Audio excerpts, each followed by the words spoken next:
Femi, let's begin at MetLife Stadium with the aforementioned Philadelphia Eagles and all their drama right now at my New York Football Giants. Yeah, just teammates being teammates, just talking, going over things. No big deal. The Philadelphia Eagles, of course, a 7-point favorite. Now, this was 7.5 earlier in the week. So it opened 7, got to 7.5, and at that point, you've seen Giants money coming in. Now, the injury report is pretty noteworthy for both sides. Now, the Eagles, Saquon Barkley, he was on the injury report earlier in the week with a knee injury. He is off the injury report, should be good to go. Added to the injury report today, Eagles defensive tackle Jalen Carter. He is now listed as questionable for tomorrow night's game, dealing with a heel injury. Didn't see that one coming. Looking at the injury reports on Mondays and Tuesdays, wasn't there. Just added him today on the final one. So we'll have to find out 90 minutes prior to kickoff if he's going to be playing in tomorrow night's game. Also, on the good news for the Eagles, Nakobe Dean. He is expected to make his 2025 season debut. He, of course, tore his patellar tendon in the wild card game this past January against the Green Bay Packers. Has not played so far up to this point, but he's been activated, and he is good to go for tomorrow night. And also on the offensive line for the Eagles, Landon Dickerson has been ruled out with that ankle injury. For the New York Giants, Darius Slayton's been ruled out. He's got a hamstring on a short week. Never really had a chance to play in the game. Maybe next week they can give it a go, but no Darius Slayton, which is a big one since Malik Neighbors is already on the IR with the torn ACL. Jermaine Illuminor is questionable, their offensive tackle, which is a big with going up against a defensive line like Phillies. That's a big one to note. But on the positive front, Jackson Dart, he's fine with his hammy. And welcome back Tyrone Tracy with the shoulder injury. He will make his return tomorrow night. Now, as for the total with this game, a lot of money coming in on the under, money also coming in on the Giants, but that's where we stand right now. I have no bet in the game. I don't know if you grabbed some 7.5, Nick, but right now I'm on the sidelines. Let's see what the market does tomorrow. I have not yet, and I just want to look at my local quickly because my local generally moves things pretty fast. I want to see what the spread of the game is. So it's 7 juice towards the Eagles. BetMGM right now, because I have it open in front of me, is still hanging a 7.5 for the Giants, juice towards Big Blue, so it's minus 115. So if anyone out there likes the Giants, you should probably bet this sooner rather than later and take the 7.5 with Big Blue. I think I'm going to grab it here with the Eagles' offensive line injuries and the Giants' defense being what it is. I don't know how we're seeing a ton of points scored in this game, but the Giants would be my preferred betting side. It's not a fun button to click, though, on Big Blue. No. That's Thursday Night Football. Femi, let's move to London on Sunday with the Denver Broncos and the New York Jets. Yeah, for Denver, it's just Ben Powers, their guard. He's being placed on IR. One of the better guards in the NFL. He's got a bicep injury. So that's the only news for Denver. They've been really healthy. They were healthy last year, healthy this year as well. Somebody's got to find out what's going on in Denver with their medical staff. They're doing a hell of a job for that Broncos team. As for the Jets, though, yeah, maybe something's in the air out there in the Rocky Mountains. I'm going this weekend for a wedding. Maybe I'll find out what's happening. But for the New York Jets, Quinnen Williams, he is limited in practice today, dealing with a groin injury. That popped up today, as did Justin Fields, has a knee injury, but he practiced in full, should be fine. Jermaine Johnson, their edge rusher, he traveled with the team, dealing with an ankle injury. Let's see as that progresses throughout the week, but no Michael Carter II at corner. But as for the betting market, this was 7.5 earlier, a couple of days ago. Now we're down to 7 as interest has come in on the underdog. As for the total, we've just been hanging out, 43.5. On Sunday when it opened, we're still 43.5. Let's see what happens later in the week. I'm of the mindset that the Broncos are a bet at 7, and if it goes to 7.5, I'm teasing them with everything on the board. So to me, I like Denver quite a bit. I think they wax the Jets come Sunday. I have nothing to add. I think you said it all, and you said it very well. My on-field handicap here would be Sean Payton's going to run circles around Aaron Glenn in this Jets defense. I think this could be a big number put up by the Broncos offense, even without Ben Powers. Kenny's son. All right, 1 o'clock slate on Sunday. Femi, the Pittsburgh Steelers coming off their bye, hosting Dylan Gabriel, Bailey Zappi, Shadur Sanders, and the Cleveland Browns. Yeah, but who's the QB2, though? We're not going to find out maybe later in the week. Remember, I said yesterday, don't be shocked if it's Zappi and it's not Shadur. And I think I'm going to be right about that. I think Stefanski's he's speaking your language, as he did not want to say anything when he was asked straight up, is Shadur the QB2? He said, we'll find out. But all the injury news is on the Steelers side. Jaylen Warren, he was back at practice on Monday since the Steelers were able to get that Monday practice coming off of the bye. Calvin Austin and Jalen Ramsey, they were not at practice today, so keep that in mind. Austin with a shoulder, Ramsey with a hamstring, but they should be getting Alex Highsmith back. He was dealing with a high ankle sprain. He's been out for a few weeks, and Joey Porter Jr. said he expects to play, dealing with his hamstring hamstring injury. In terms of the betting market with this game, the Steelers have been getting the money. This was 4.5 on Sunday. Now we're out to 5.5. I wouldn't be surprised if we touch 6. At that point, I would be interested in Cleveland, but let's wait to see if we get there. As for the total, surprisingly, money on the over. 37.5 at open, now 38.5. But my main opinion would be with the side, and if it gets a 6, I'm betting the Browns. I agree completely. I might bet Browns plus 5.5, but obviously we can wait to see if a 6 pops. All right, a lot going on here as Gleyber Torres homers. Tigers 8-3 now over the Mariners. We just fast forward to Game 5. R.I.P. those Mariners and 4 bets. Yeah, it does not looking great. Indy, they're not over yet. Indy, a 7-point home favorite against Arizona. Total is 47, so that under Femi's been getting bet. And the big news here, right, centers around Arizona's starting quarterback. Yeah, Kyler Murray did not practice today, dealing with a foot injury that he suffered in Sunday's loss to the Tennessee Titans. The betting market was 6.5 for much of the week. Now we're 7 everywhere. There's even a 7.5 at plus 105 at a pretty prominent domestic sports book. This is going to be where we're hanging out until we get some more clarity. Even if we do get clarity that Kyler practices tomorrow and on Friday, I think the betting market's going to be a little bit skeptical about his movement ability in this game, given the fact that that's one of his superpowers at quarterback. As for the total, this was 47, got all the way up to 47.5, but now we're down back to 47. Like, there was some 46.5 earlier in the week as well, but the total's kind of just been hanging around that keyish number of 47. But the side is the story, going from 6.5 now to 7. If Kyler practices tomorrow and Friday and there's still 7, I'll bet Arizona. But I want to know that this foot injury is not going to hamper his ability to move around, because that's how he wins. And if he can't do that, I'm not going to like Arizona. Okay. You made me think of "You Gotta Know, I Want to Know" by Joe. Do you like that song? I want to know what turns you on. It's a great song. It's a great song. The one who always makes you smile. Yeah, yeah. Yeah, it's a big R&B week. It's amazing how you knocked me off my feet. Look, honestly, I'm gonna end up betting the Cardinals. And if Jacoby Brissett plays and the number grows, yeah. I mean, I feel like you can wait on it, can't you? Like, I don't think you have to fire now. Absolutely. Yeah. Absolutely. For what it's worth, I do think Kyler's going to play. And I think he'll be really limited.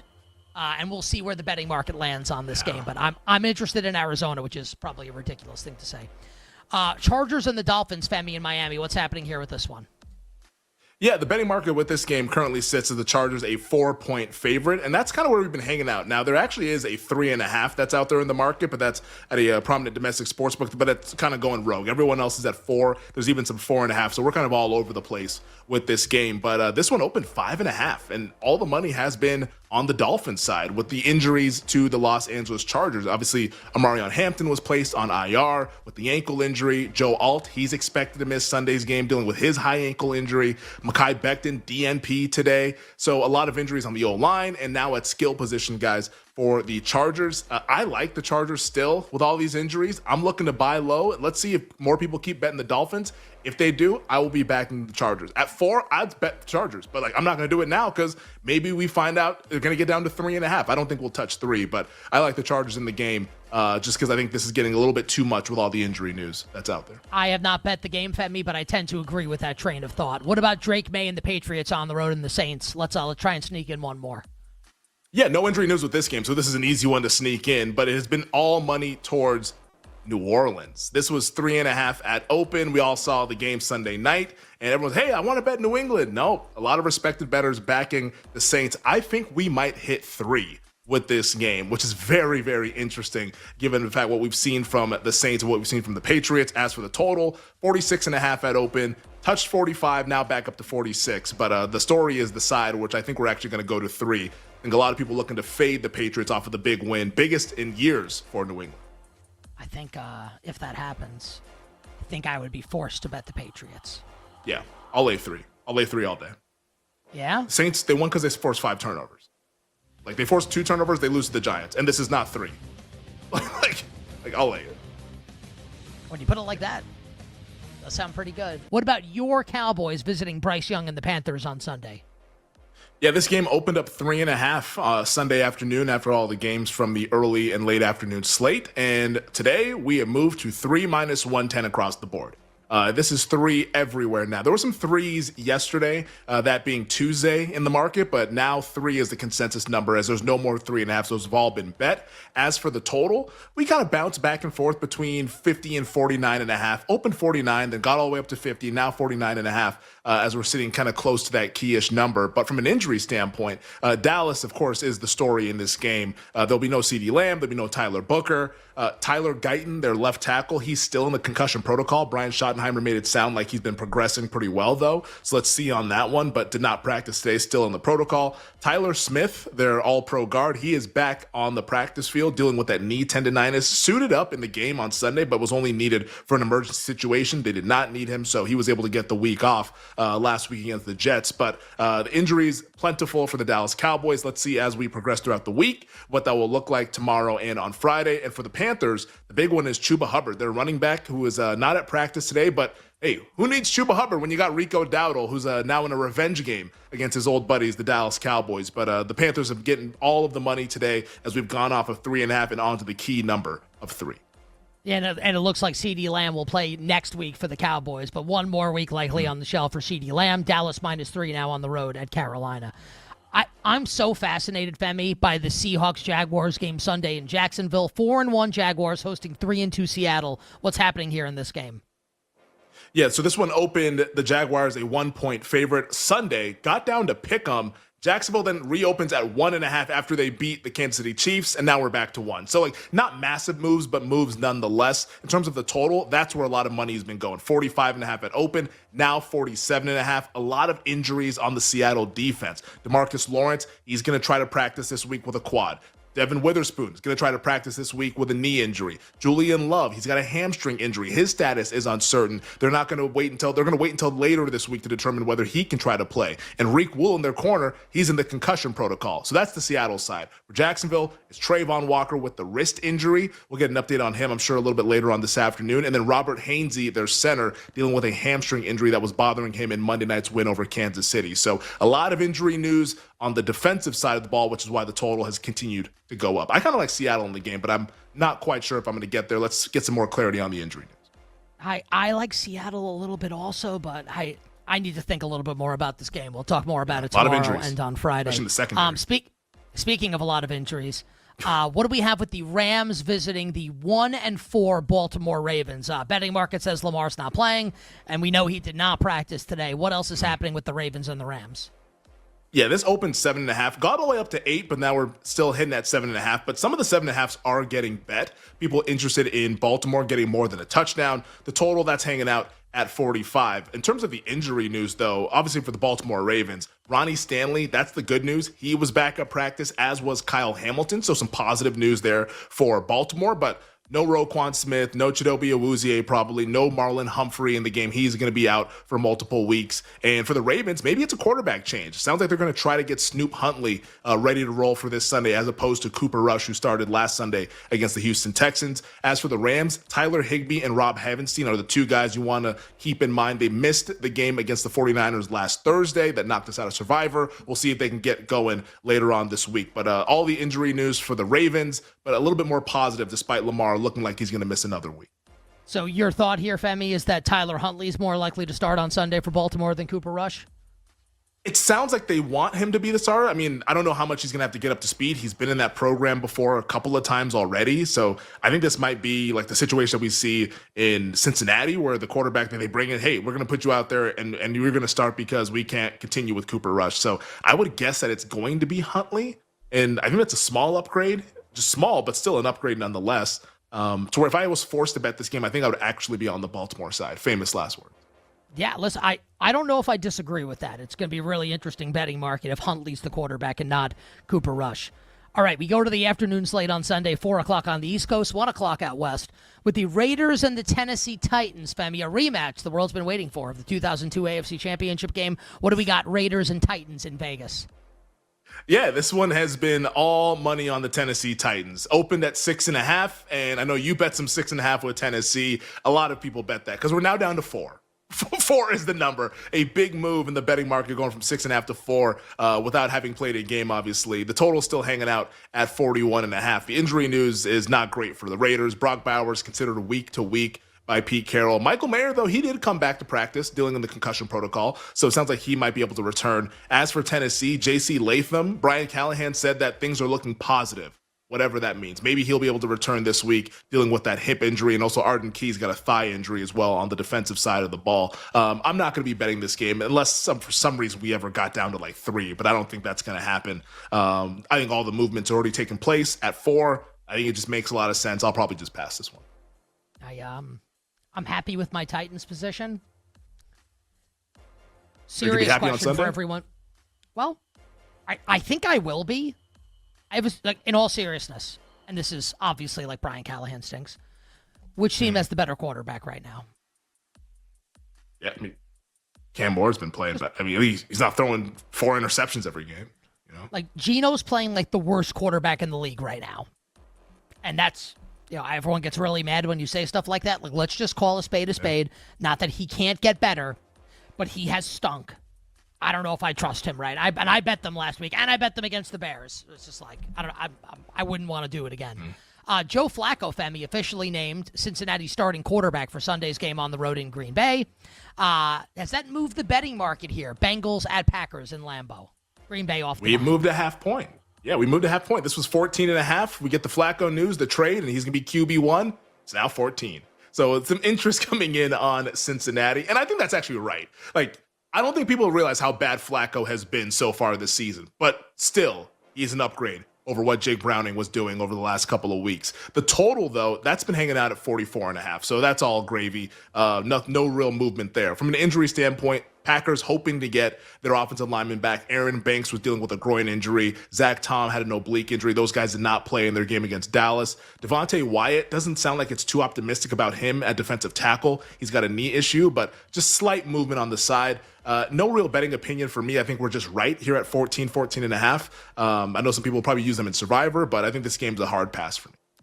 I thought the spread should have been 14 with Browning. I think you taking 14? If I had to, if I might, I wouldn't lay it with Green Bay. This would be Packers or no, pass I wouldn't for me. lay it. Right. So thus far, it's been a pass. Well, we will see. 2 more games to hit. Bucs and the Niners, Femi in Tampa, and we got a bunch of injury news today on the San Francisco front. Yeah, a lot with San Francisco. Obviously, Brock Purdy, he's week to week. After aggravating that toe injury, he's not going to be playing in the game. Their wide receivers, Juwan Jennings and Ricky Pearsall, not at practice today. That's not great. And that's with an extended break, having played on Thursday night, had the whole weekend to heal up, and early this week, those guys are DNP today with ankle, rib, and knee injuries. George Kittle, Kyle Shanahan keeps kind of going back and forth with him. At first, it was, hey, he's a long shot. Now it's, he has a chance to play this week. I still think he's going to come back next week when they take on the Falcons, but Kittle's got a hamstring injury. Kyle Shanahan saying he's got a chance to be out there on the field. As for Tampa, Bucky Irving, he's expected to miss multiple weeks with the shoulder injury. First game he missed was last week. I think he'll miss again this Sunday. Sounds like that's going to be the case as well for Mike Evans, who's got a hamstring injury. And I haven't seen word on Jamel Dean yet. I don't know, Nick, if you've seen anything on Jamel Dean, but that's another key starter for the Tampa Bay Buccaneers. But with all that said, all that injury news that's out there with this game, we're hanging out at 3. 3 is where we open. 3 is where we sit right now. The total that has gone to the under started at 48.5, now down to 47.5. I actually like San Francisco in the game. I think there's a chance maybe you get Kittle back, but even if he doesn't play, the injuries to Tampa, I think, are really, really impactful. And yes, they beat Seattle, but that game could have easily gone in the direction of the Seahawks. I'll back the Niners at +3. I also like them on the money line. Yeah, for me, I actually disagree. This would be Tampa or nothing for me. And I looked up Jamel Dean. Todd Bowles said earlier today that Dean is, quote, in play to return to action. Benjamin Morrison not as close. So maybe we see Jamel Dean on Sunday for the Tampa Bay Buccaneers. Yep. And last game for us to hit on Sunday, and then we have a Monday Night Football doubleheader. The Chiefs and the Lions. I can't wait for this game. I said it yesterday, Femi. I love the Chiefs. I think this Chiefs offense is back to what it was back in the glory days of even like a couple of years ago. Not last year, but a couple of years ago. I think this is bombs away from Mahomes the rest of the season. I love the Chiefs to win and cover on Sunday night. What do we have here in the betting market? KC and Detroit. Yeah, well, you're going to love the movement in this betting market because it's all been Kansas City money. This was one when this opened up on Sunday. We all saw the game Monday. The Chiefs offense looked great. And even though the Kansas City lost, they've been getting all the support throughout this week. We're now out to Kansas City, a 2.5-point favorite. And the biggest movement with this game is with the total. This was 50. Now it's 53. A lot of points expected just based on how these two offenses are playing. And also the injury report for Detroit. It's bad on the back end on the defense. Terrion Arnold, he's out. DJ Reed already on IR. And Khalil Dorsey today placed on IR as well. Like, it's a lot of backups back there against Mahomes in this passing game. Points will be scored on Sunday night, which is why we're all the way out to 53. You like the Chiefs also? I think we're right. If it got to 3, I would actually think about betting Detroit, but at 2.5, it's no bet for me. I think Kansas City should be the favorite in the game. I don't think they should be 3, though. That'd be a little bit rich. Oh, I might sell points. Chiefs 6.5 plus 250. You know what? Honestly, I might lay minus 250, minus 6.5. I'm gonna call my bookie and say I want minus 9.5, minus 300. That's how confident I am in. I might sell points. That's how confident I am in the Chiefs.